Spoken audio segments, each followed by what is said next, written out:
Imagine a world not so different from our own. People still fall in love, they still get stuck in traffic, they still worry about what to have for dinner. But there is one small, impossible to ignore difference. On the inside of everyone's left wrist, just where you might feel a pulse, there is a clock. It is not a clock that tells the time of day. It is a timer counting down. Seconds tick away into minutes, minutes into hours, hours into days. This is the death timer. It shows with perfect and terrible accuracy how much time you have left to live. It is a part of you, like your eye color or your fingerprint, and it cannot be changed. The timers glow softly, a faint personal light that only you and those very close to you can see clearly. Some people try to cover them with watches or bracelets as if hiding the numbers could make them stop. It never works. The knowledge is always there, a constant hum beneath the surface of every moment. You see your own numbers when you wash your hands. You might catch a glimpse of a friend's timer when they reach for a glass. It is the world's most universal and most personal secret, displayed for all to see. We would learn to read them as easily as we read faces, a new layer of information in every single human interaction. When you are born, your timer starts. A baby might be born with a timer that reads 94 years, 3 days, and 6 hours. Another might be born with only 17 minutes, and there is nothing anyone can do about it. This is not a medical diagnosis you can fight. It is not a prediction you can prove wrong. It is a fact, a terrible, beautiful, unchangeable fact of life. The timers are a constant reminder that our time is finite. Every single second that passes is a second you will never get back. A quiet tick toward the final, silent zero. This simple, ever-present knowledge would change the very air we breathe. It would be the first thing you check in the morning and the last thing you see at night. It would redefine what it means to be healthy, or lucky, or safe. You could be in a terrible car accident and walk away without a scratch. But if your timer is low, your timer is low. You could be in perfect health.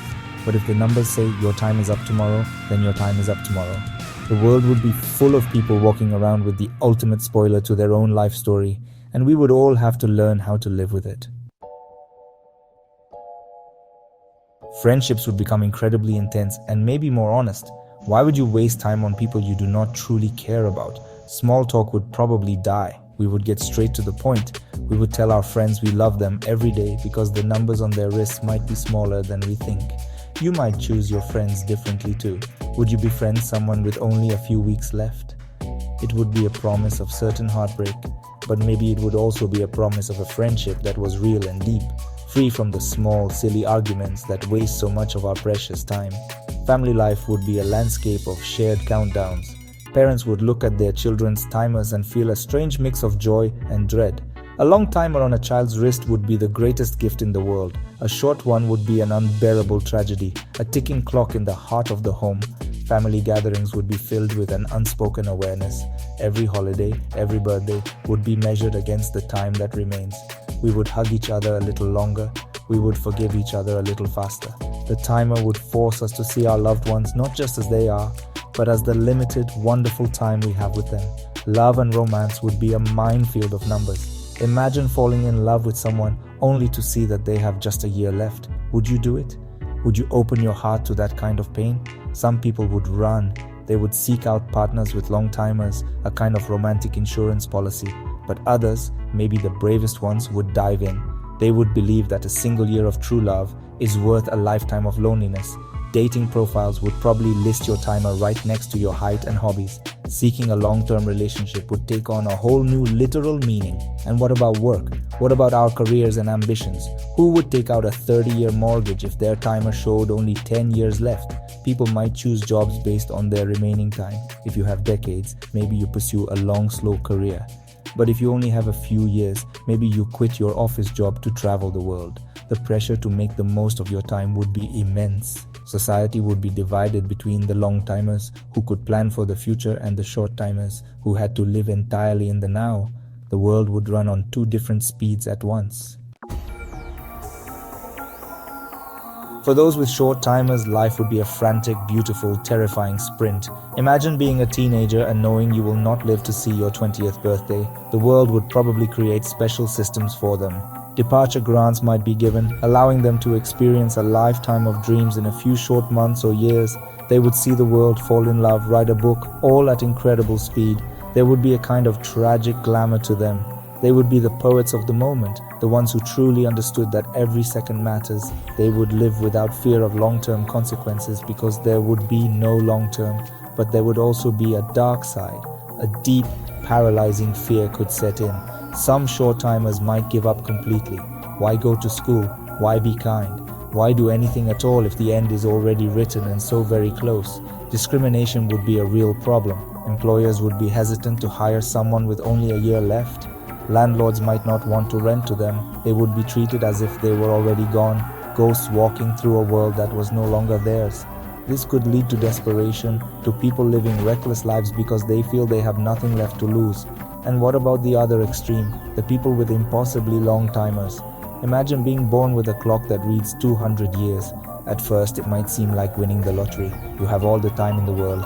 You can learn a dozen languages, master 100 skills, watch generations of your friends and family come and go.